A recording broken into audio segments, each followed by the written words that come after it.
وَلَقَدْ يَسَّرْنَا الْقُرْآنَ لِلذِّكْرِ فَهَلْ مِن مُّدَّكِرٍ اعوذ باللہ من الشیطان الرجیم بسم اللہ الرحمن الرحیم الحمد للہ رب العالمین وصلی اللہ علی سیدنا و نبینا ابی القاسم المصطفى محمد وعلى آلہ الطیبین الطاہرین المعصومین اما بعد اعوذ باللہ من الشیطان الرجیم بسم اللہ الرحمن الرحیم او کالذی مر علی قریۃ وہی خاویۃ علی عروشها قال انا یحیی هذه اللہ بعد موتها فأماته اللہ 100 عام ثم بعثه قال کم لبثت قال لبثت یوما او بعض یوم قال بل لبثت 100 عام فانظر إلى طعامك وشرابك لم يتسنه وانظر إلى حمارك ولنجعلك آية للناس وانظر إلى العظام كيف ننشزها ثم نكسوها لحما فلما تبين له قال أعلم أن الله على كل شيء قدير صدق اللہ العلی العظیم۔ سورہ بقرہ کی آیت نمبر 259 میں پروردگار عالم نے ایک اور واقعہ بیان فرمایا۔ اس کا بھی پہلی آیات سے رابطہ برقرار ہے، جیسا کہ ہم نے عرض کیا اس سے پہلے والی آیت میں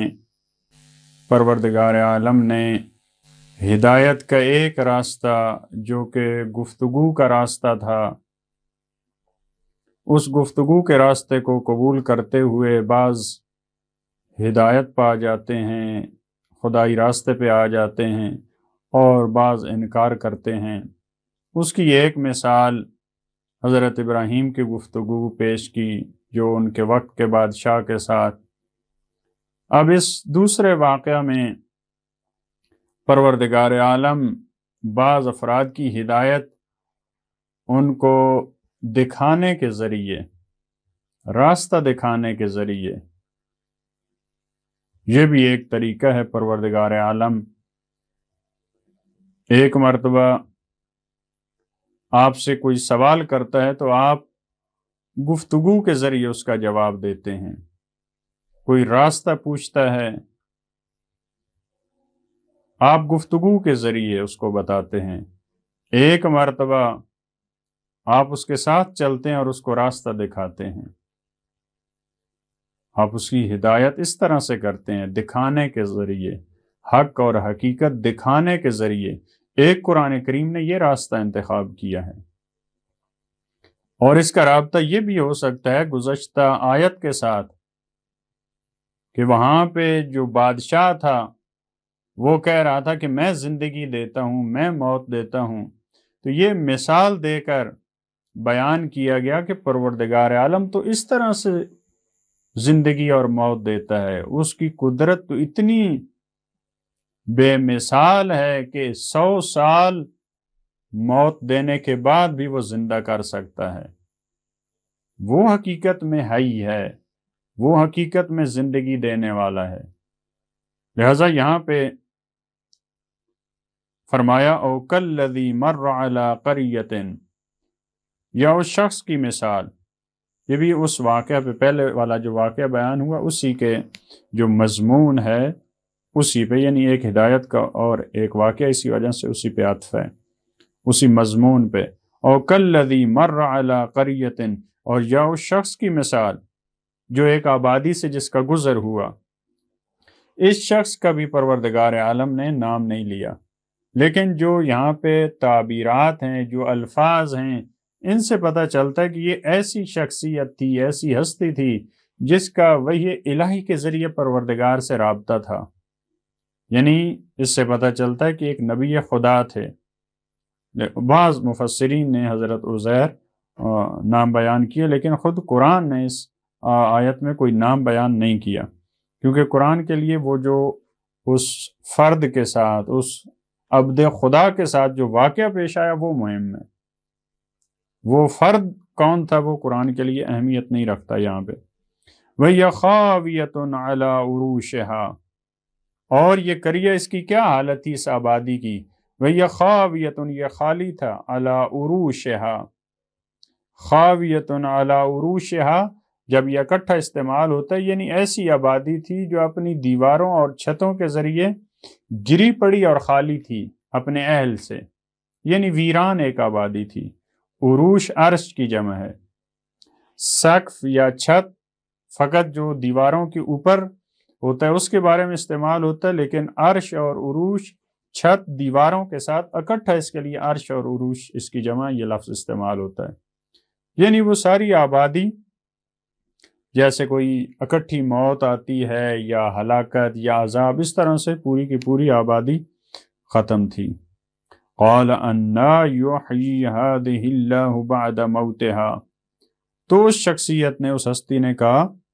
کہ انا یحیی ہذہ اللہ، کیسے اور کہاں، انا کیسے کہاں پہ اس کو اللہ زندہ کرے گا ان کی موت کے بعد۔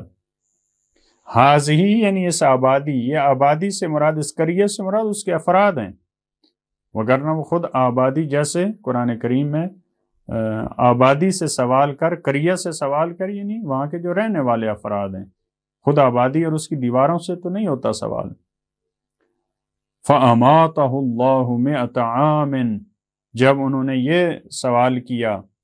جب اس کے بارے میں وہ تحقیق کرنا چاہ رہے تھے کہ یہ کیسے ہو سکتا ہے، پروردگار عالم نے اب ان کو گفتگو کے ذریعے جواب نہیں دیا، ان کو دکھایا ہے پروردگار کیسے مارتا ہے اور کیسے زندہ کرتا ہے۔ فَأَمَاتَهُ اللَّهُ مِئَةَ عَامٍ، پروردگار عالم نے ان کو 100 سال کے لیے موت دے دی، ثُمَّ بَعَثَ، پھر انہیں زندہ کیا۔ ظاہری جو آیت کے الفاظ ہیں اس سے یہی پتہ چلتا ہے کہ یہ ان کی موت واقع ہوئی۔ اب بعض جو ہم نے پہلے بھی عرض کیا، جو یورپ سے متاثر بعض اس قسم کے مفسرین ہیں، معجزات جن کو ہضم نہیں ہوتے یا مادیت کی طرف جن کا رجحان زیادہ ہوتا ہے، وہ بے ہوشی، اور یا بعض کہتے ہیں کہ یہ اجتماعی طور پہ وہ آباد نہیں تھا، مانوی طور پہ مر چکا تھا، پہلے بھی ہم نے عرض کیا، اور بعد والی آیات میں ایک گروہ اس قسم کا جن کی تعداد بھی کم ہے، اس قسم کے مفسرین، لیکن جو آیت کے الفاظ ہیں ان کے نظریات اس سے سازگار نہیں ہیں۔ یہ بر صغیر میں بھی بعض ایسے مفسرین ہیں اور عرب کی دنیا میں بھی، لیکن آیت کے جو الفاظ ہیں ان سے ان کے نظریات نہیں ملتے۔ یہاں پہ موت موت ہے، موت کو بے ہوشی تو نہیں کہا، اس کو سونا تو نہیں کہا۔ فَأَمَاتَهُ اللَّهُ مِئَةَ عَامٍ ثُمَّ بَعَثَ قَالَ كَمْ لَبِثْتَ، یہ اب الہی نمائندے نے یا فرشتے نے پوچھا، کم لبثت، تم کتنا رہے ہو، کتنا اس حالت میں باقی رہے ہو۔ قال لبثت یوما او بعض یوم، تو اس بندہ خدا نے یہ جواب دیا، ایک دن یا ایک دن کا کچھ حصہ۔ یہ جو کچھ حصہ ایک دن یا اس کا یہ جو تردید تھی اس کی طرف سے، اس سے پتہ یہ چلتا ہے کہ جس دن کے یا رات کے جس حصے میں ان کو موت آئی تھی، جب وہ زندہ ہوئے تو وہ حصہ نہیں تھا، اس وجہ سے انہوں نے شک کیا کہ وہی دن ہے یا ایک دن کا کچھ حصہ، ایک دن میں سویا ہوں یا اس کا کچھ حصہ۔ قال، تو وہ جو ان کی رہنمائی کرنے والا تھا یا فرشتہ الہی تھا یا عاطف غیبی، اس کی آواز ہے، بل لبثت مئۃ عام، اس طرح سے نہیں ہے ایک دن یہ ایک دن کا حصہ نہیں، بلکہ تو 100 سال تک اس طرح سے رہا ہے، 100 سال تک تو اس حالت میں باقی رہا ہے۔ فانظر الی طعامک، پس تو غور سے دیکھ اپنے کھانے کی طرف، وشرابک، جو تمہارے پاس پینے کی چیز ہے اس کی طرف، لم یتسنہ، وہ خراب نہیں ہوئی۔ یعنی پروردگار عالم کی قدرت کو دیکھو، 100 سال تک اس نے نہ یہ کہ تمہیں زندہ کر دیا، تمہارے ساتھ دوسرے معجزات ہیں کہ 100 سال تک تمہارے کھانے اور پینے کی چیزیں خراب نہیں ہوئی۔ وہاں تو فریزر اور اس قسم کا اس وقت نظام بھی نہیں تھا۔ آج ممکن ہے ہم کہیں کہ اس ذریعے سے ممکن ہے چیزوں کی نگہداشت ہو سکتی ہے، لیکن اس دور میں ایسا کوئی نظام نہیں تھا۔ پروردگار نے اپنی قدرت کے ذریعے پھر وانظر، پھر غور سے دیکھ، وانظر الی حمارک، اور اپنے گدھے کی طرف جو ان کی سواری تھی اس کی طرف دیکھ،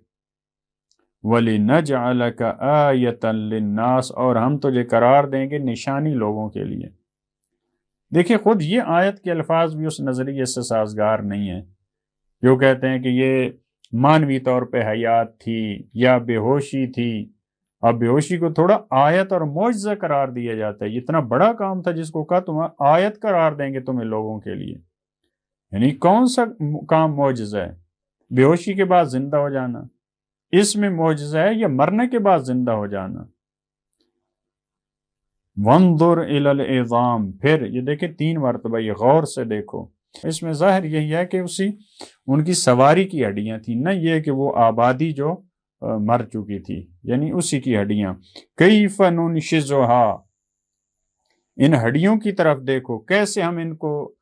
نشو نما دیتے ہیں، کیسے ہم ان کو نمو دیتے ہیں۔ ثم نکسوھا لحما، کیسے ہم ان پہ گوشت چڑھاتے ہیں، یعنی باقاعدہ ان کے سامنے ہوا یہ کام۔ اب اس کو یہ کہنا کہ انسان کے اندر کی جو ہڈیاں ہیں اس کے اندر جو گوشت ہے یہ اس کی بات ہو رہی ہے، تو اصلاً آیت کے الفاظ اس طرح سے نہیں ہیں، مگر یہ کہ ہم اپنا ایک نظریہ بنا کے ان آیات پہ وہ فٹ کرنا چاہیں وہ ایک الگ سی بات ہے، وگرنہ یہ داستان کا جو لب و لہجہ ہے یہ اس نظریے کے ساتھ بالکل سازگار نہیں ہے۔ ثم نکسوھا لحما، کیسے ہم پھر اس پہ گوشت چڑھاتے ہیں۔ فلما تبین لہ، جب اس ہستی کے لیے یہ واضح اور روشن ہو گیا، قال اعلم، تو اس نے کہا کہ میں جانتا ہوں، ان اللہ علی کل شیء قدیر، کہ یقیناً اللہ ہر چیز پہ قادر ہے۔ یعنی یہ کام کس وجہ سے ہوا؟ پروردگار کی قدرت دکھانے کے لیے۔ یہ معجزہ، یہ واقعہ کس لیے پیش آیا؟ البتہ یہاں آخری الفاظ جو ہیں اس سے بھی پتہ چلتا ہے کہ ایسا نہیں ہے کہ پہلے ان کو خدا کی قدرت پہ شک تھا، انہوں نے یہ نہیں کہا قال علمت، کہ اب مجھے علم ہوا، یا الان علمت، قال اعلم، میں جانتا ہوں، یعنی ممکن ہے یہ ایک مرحلہ اوپر آ گئے، جیسے حضرت ابراہیم کا بعد والا واقعہ اس میں بھی ایسے۔ یہ انبیاء علیہ السلام ان میں شک و تردید نہیں ہوتی خدا کی قدرت کے بارے میں، لیکن وہ دیکھنا چاہتے ہیں بعض دفعہ، یا یقین اور اطمینان کے بلند ترین درجے پہ پہنچنا چاہتے ہیں، لہٰذا ان کو خدا کی قدرت دکھانے کے لیے خدا تو اس طرح زندہ کرتا ہے، خدا تو اس طرح موت دیتا ہے، اے بادشاہ تم جو کہہ رہے ہو کہ میں زندگی دیتا ہوں، میں موت دیتا ہوں، یہ تمہارا زندگی اور موت دینا کہاں پہ؟ لہٰذا اس طرح سے بھی رابط ہو سکتا ہے گزشتہ آیت سے، اور ہدایت کے جو راستے ہیں، کیونکہ پہلے والی آیات میں ہدایت کی اور